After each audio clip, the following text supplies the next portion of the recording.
Então, nosso assunto agora é na apostila 8, ainda falando sobre os estados, e eu vou chamar a atenção agora de vocês para alguns conceitos, e a gente começa falando sobre a questão da dimensão pessoal do território. Vamos reportar a aula passada? Lembre que na aula passada eu falei sobre imunidade, eu falei sobre o processo de acreditagem. Na próxima aula é, ao vivo eu vou falar de novo sobre o processo de acreditagem, porque ele é muito importante. E eu falava também que os estrangeiros se sujeitam à jurisdição de um Estado, mas existem as exceções, que são as imunidades, né? E inclusive ontem, inclusive na nossa live, né, na semana passada, a Gabi falou justamente sobre essa questão, né, de como existe bebidas alcoólicas dentro das embaixadas, porque todo o material que entra dentro da embaixada não passa pelo crivo da fiscalização, né? As malas diplomáticas. Vamos falar sobre população e sobre comunidade nacional. População são todas as pessoas que estão dentro de uma jurisdição, estão dentro de um estado, né? Com exceção daqueles que estão a serviço do seu estado de origem, que não faz parte da população, e aqueles que estão passeando, né? Estão aqui apenas de passagem. Então, a gente pode dizer que o embaixador do Irã não faz parte da população brasileira, né? Porque eles estão aqui a serviço do seu estado, né?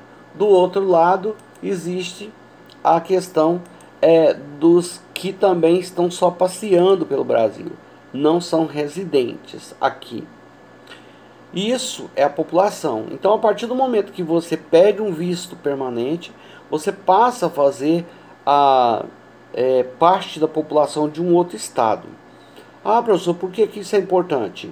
Porque a partir do momento que você faz parte da população de um estado, na maior parte dos casos, você também adquire direitos inerentes dos cidadãos, né? Você vai pagar impostos, mas também você vai ter direito de usufruir das benesses do Estado.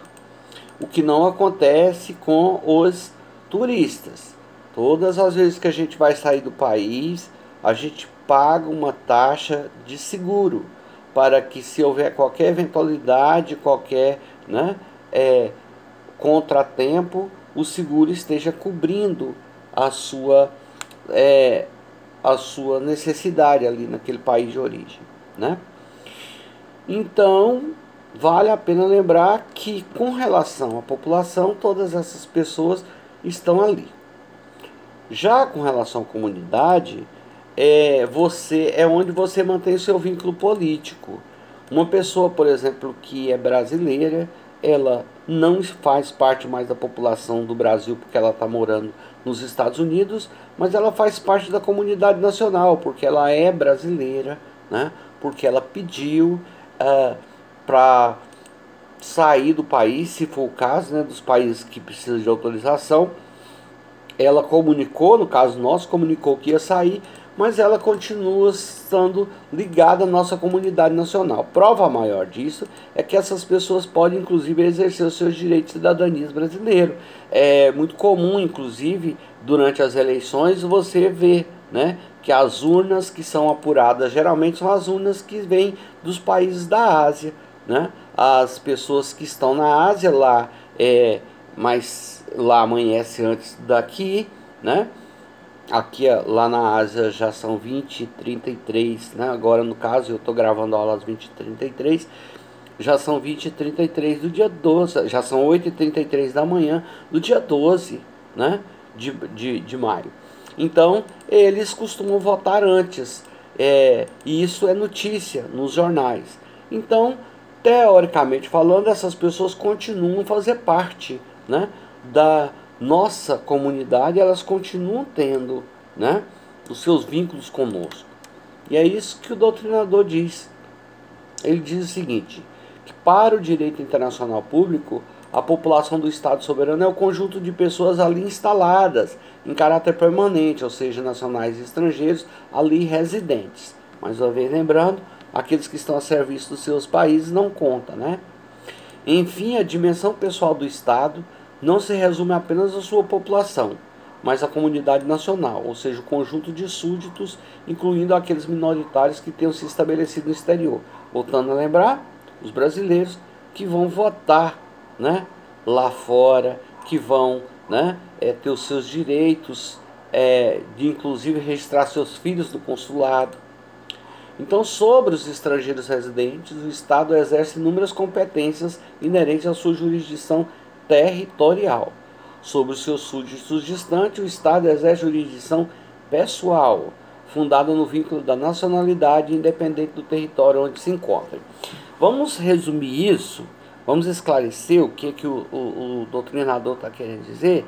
Ele está querendo dizer o seguinte: Maria e João saíram do Brasil, pediram visto permanente, foram para os Estados Unidos, estão lá trabalhando, moram nos Estados Unidos, fazem parte da população americana. Então eles estão sujeitos à jurisdição territorial.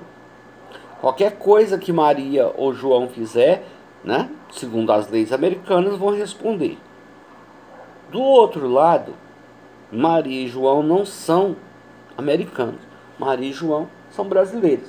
Se eles são brasileiros, em algum momento eles vão ter filhos, e aí a gente precisa saber como são os elementos de conexão dos Estados Unidos. Eu não sei necessariamente como é. Brasil é jus solis, né, domicílio. Lá pode ser, lá me parece que é um sistema misto, né, jus solis com jus sanguíneo.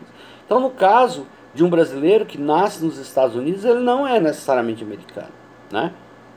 Então ele precisa ir no consulado do Brasil, lá nos Estados Unidos, e fazer, né, o seu registro. Então é isso que nós estamos falando. Ele está sujeito à jurisdição territorial, porque ele faz parte da população. Mas ele está sujeito aos vínculos da jurisdição pessoal, ele está sujeito ao Brasil. Ah, PC, mas ele não quer mais ser brasileiro. Ele vai pedir para se naturalizar americano. Bom, aí vai cessar o vínculo jurídico dele com o Brasil, né? Que é um assunto que eu vou falar para vocês depois.